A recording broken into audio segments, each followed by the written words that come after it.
Journal de chasse, chapitre 3. Je suis Dioscuros et je suis chasseur de Kamura. Nous attaquons donc ensemble les rangs 3 étoiles. Nous allons commencer par chasser un gant Woogie. La chasse aura lieu dans la forêt inondée. Au milieu des flots sans fin, ne vous fiez pas aux apparences. Des monstres rôdent dans l'ombre, prêts à anéantir votre existence. Évitez ces eaux sombres qui engloutissent la moindre once de votre puissance.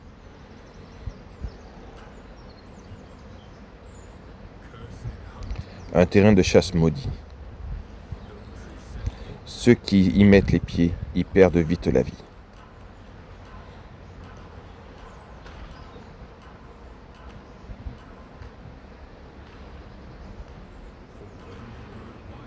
Car lorsque la Wyvern arrive et crache son venin,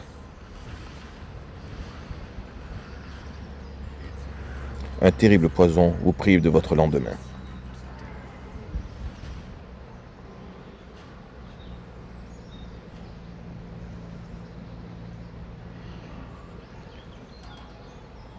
Commandant venimeux, Grand Wrogi.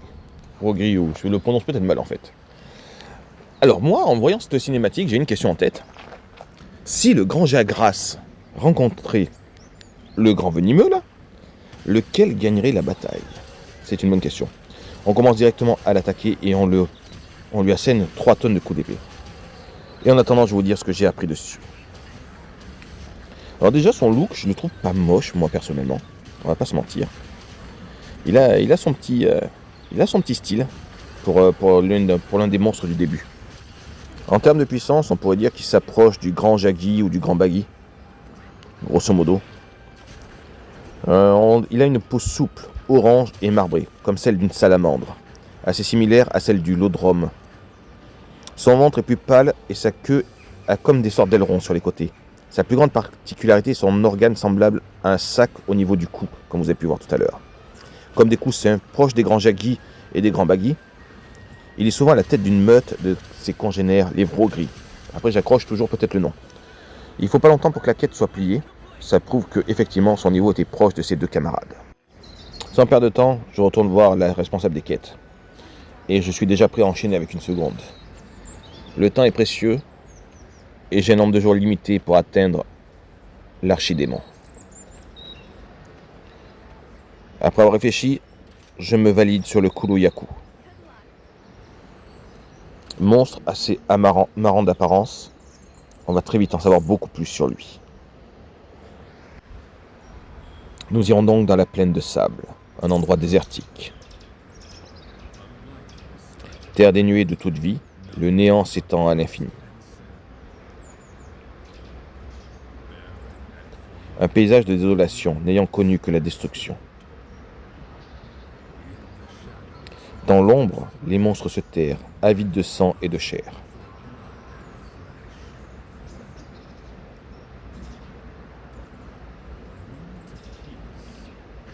Un moment de tranquillité sur le point de prendre fin. Une menace s'approche sans tarder, avec un appétit hors du commun. Ses repas, il les engloutit, il les dévore sans élégance. Mais à l'intérieur de son nid, les voleurs sont rejetés avec véhémence.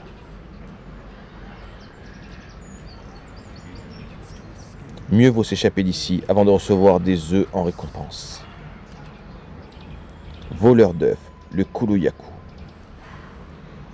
Alors je sais pas pour vous, moi les gars, mais en voyant cette introduction, je pense automatiquement à un dinosaure bien réel.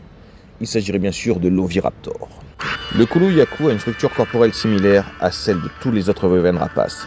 Cependant, celle-ci est couverte d'écailles couleur sable et de plumes sur ses bras et sur sa tête.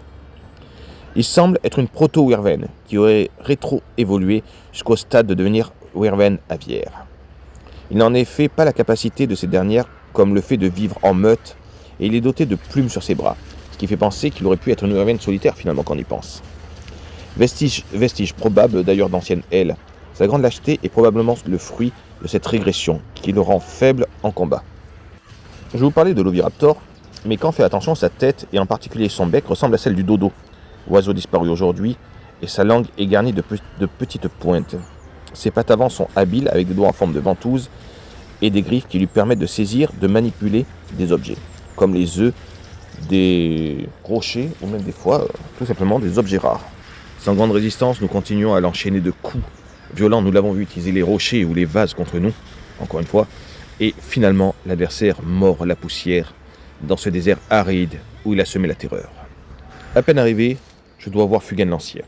Il me fait un rapport urgent. Il me parle d'un truc assez étrange que je n'ai pas encore affronté. Une calamité qui s'approcherait du temple oublié. Je n'ai pas vraiment le temps de me poser la question de qu'est-ce qu'une calamité. Je le verrai sur place. C'est auprès de la belle Inoa que je récupère cette quête urgente, qui signe mon destin et celui de la calamité. Un affrontement va avoir lieu, et seul l'un d'entre nous en ressortira vivant. Forteresse rouge, dernière ligne de défense. La calamité nous assaille pour semer la pagaille.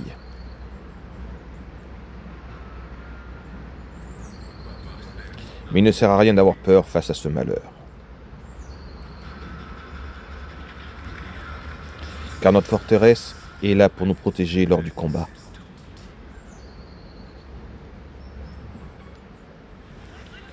Allez, on y va. On a installé des armements pour vous faire court sur les murs, des balises, des canons, etc. Et nous sommes prêts à affronter des monstres qui vont arriver par hordes, passant sans mal des barrages de fortune que nous avons créés. Les armes que nous avons sont efficaces, elles leur font des dégâts assez conséquents. Mes animaux maintiennent la pression offensive en les attaquant sans relâche. Je ne suis pas du tout habitué à ce genre d'affrontement, mais c'est là qu'on voit un guerrier, à sa manière de s'adapter aux situations. Les armements sont vraiment très utiles, ça on doit le reconnaître. Et elles ont plusieurs rythmes de cadence. On peut se protéger avec, on peut faire des tirs anti-blindage qui permettent de faire s'écrouler les animaux, des tirs de retraite qui permettent de les reculer. Les créatures n'hésitent pas et attaquent également les balistes. C'est très intelligent de leur part. Je dois continuer à la main. Armé de mes doubles lames, je me rue sur le monstre. Il ne faut pas longtemps pour que j'arrive à le mettre à terre, et nous avons repoussé la première horde. J'apprends par Fugen qu'une calamité est composée de plusieurs vagues. Il faut être prêt. Comme prévu, la deuxième horde arrive. Il y a plus de monstres, plus agressifs. Ils attaquent directement les balistes cette fois-ci, et surtout plus gros. Après un long combat, très violent et avec beaucoup de dégâts, le chef de cette calamité, enfin le monstre phare de cette calamité 1, arrive. Il s'agit d'un monstre qu'on a combattu tout à l'heure, le Grand Wrogli. Heureusement, grâce à l'armement, les renforts, on arrive à le tomber assez rapidement. Non sans mal, mais rapidement. Ainsi, la calamité est repoussée. Je suis entouré par mes compagnons, qui ont tous eu leur importance à leur manière. Je me rapproche de mes compagnons et les salue d'un petit geste de main. Ils ont l'air soulagés. Soulagés que la calamité soit repoussée. Et la vie va pouvoir reprendre son cours. On est tous satisfaits de la situation. Le moment est calme, peut-être trop calme. Pendant que nous sourions et nous parlons, un monstre s'approche, lentement mais sûrement de la barricade. Il a un air majestueux et tient un monstre de calamité comme un chat tiendrait une vulgaire souris. On se retourne et on le voit passer le rempart. Une sorte de tigre samouraï qui nous balance la créature à nos pieds. Par réflexe, nous nous mettons sur la défensive, prêts à en découdre. Mais le monstre est impressionnant, tant par sa taille que par l'aura qu'il dégage.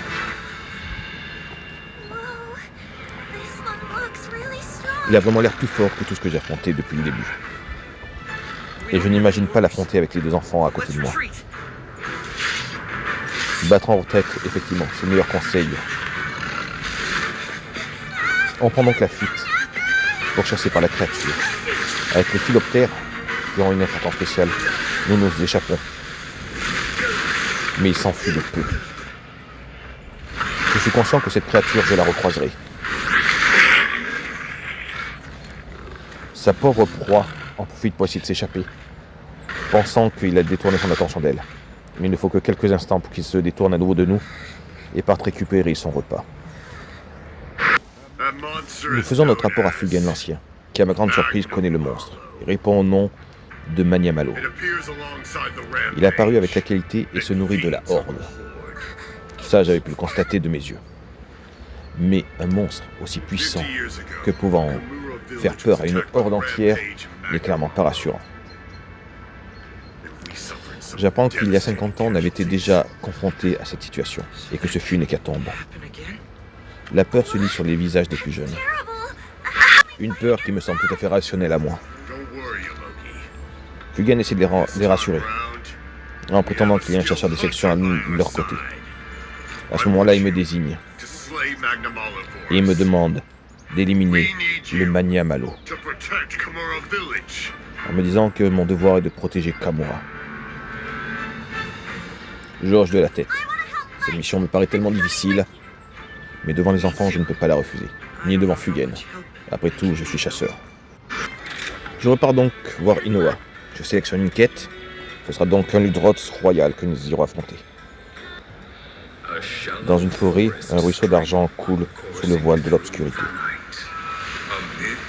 Au son du clapotis de l'eau, une bête prête à se battre avec férocité. Nombreux sont les imprudents qui ont péri en essayant de l'affronter.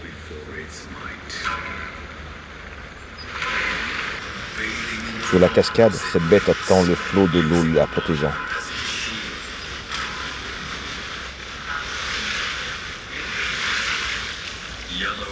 Sa parure dorée est mise en avant et ses crocs affûtés et cinglants.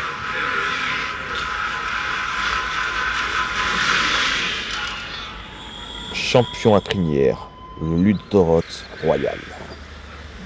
Je vais donc rejoindre mon adversaire. C'est donc sur son territoire qu'aura lieu l'affrontement. Il est dans son domaine, il va falloir que je sois prudent. La crinière autour de son cou est un matériau spongieux qu'il utilise pour stocker de l'eau sur la terre ferme. Sa crinière d'ailleurs se rétrécira s'il se fatigue, ce qui entrave sa capacité à utiliser son mucus.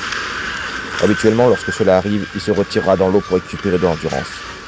Il peut aussi se rouler dans les flaques pour se réhydrater. Ça marche exactement comme une éponge que l'on mettrait dans l'eau. Le Ludroth royal en combat utilise aussi des roulades pour écraser le chasseur. Il existe deux types de roulades d'ailleurs, pour être prudent. L'une d'entre elles, il bascule sur lui-même sur une petite distance, bien sûr, où il fait une charge avec son corps et court une plus grande distance, et qui est plus rapide que la première. Il utilise parfois la petite roulade pour récupérer de l'endurance, à noter, je vous l'ai dit tout à l'heure. Le Ludroth royal évolue en groupe. Il est le seul mâle pour un harem de femelles. C'est important de noter. Ceux qui n'ont pas de crinière autour de lui, ce sont toutes des femelles. Le Ludroth royal est légèrement aperçu dans les régions tempérées, proches de grands points d'eau, comme l'île déserte, les pics brumeux, la cime oubliée. Et cependant, il paraît qu'il avait été aperçu dans la caverne de l'âne. Un monstre résistant, qui est plus compliqué à affronter que les autres jusqu'à présent. Sa chasse n'est pas ennuyeuse.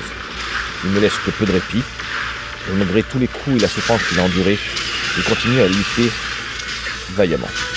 Et finalement, c'est dans l'eau qu'il aimait autant qu'il rend son dernier souffle. Je peux donc retourner au village. Sans perdre de temps, Inoa me donne ma prochaine quête. La dernière, avant de passer à une quête urgente. Mon adversaire, je sais déjà dans ma tête qui ce sera. Ce sera le Tétranodon. Flottant dans l'eau, il attire ses proies sans un bruit.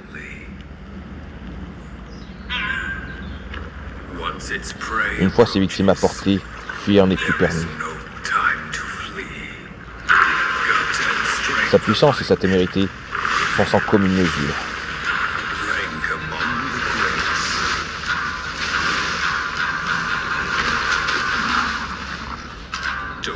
Ne vous faites pas avoir ou il vous aura à l'usure.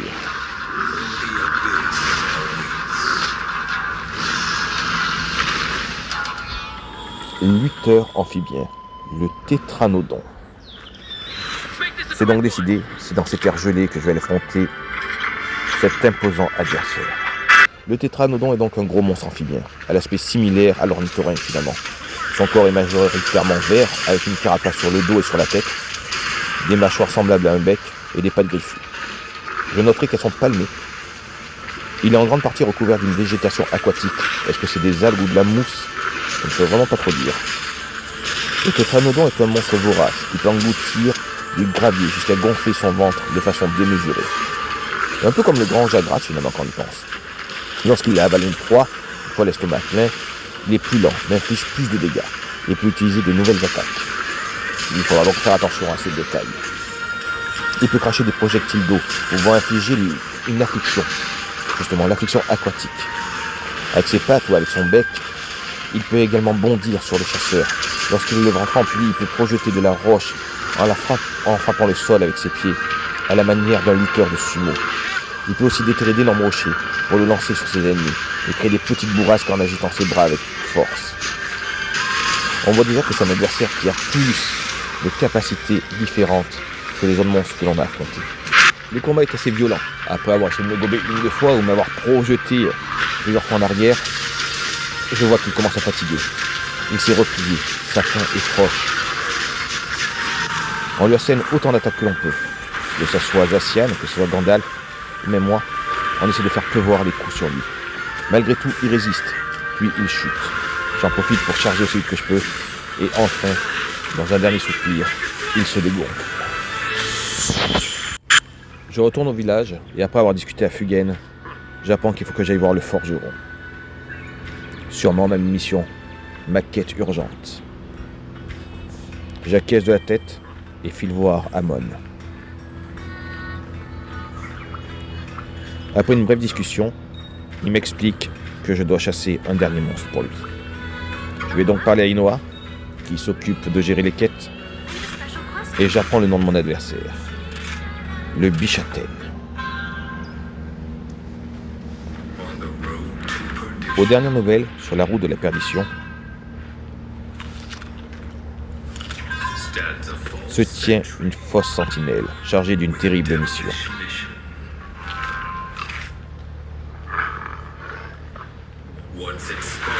Des mouvements répétés à l'appel, sa queue se met en position. Ses proies ne peuvent se faire la belle, car elle a déjà prévu leur élimination.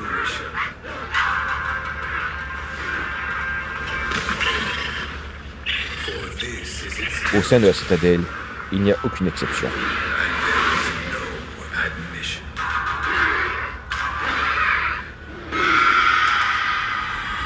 Asset frénétique, le Bishaten. J'aperçois face à moi le monstre, et je dois dire que j'apprécie énormément son look. Je trouve un certain style, je dois avouer. Après cette admiration face à mon adversaire, j'engage le combat. Le corps du Bishaten est assez unique, car il est à la frontière entre le rapace et la bête accro classique. Il ressemble un peu à un singe à la fourrure grise et bleue, et avec des pointes de verre.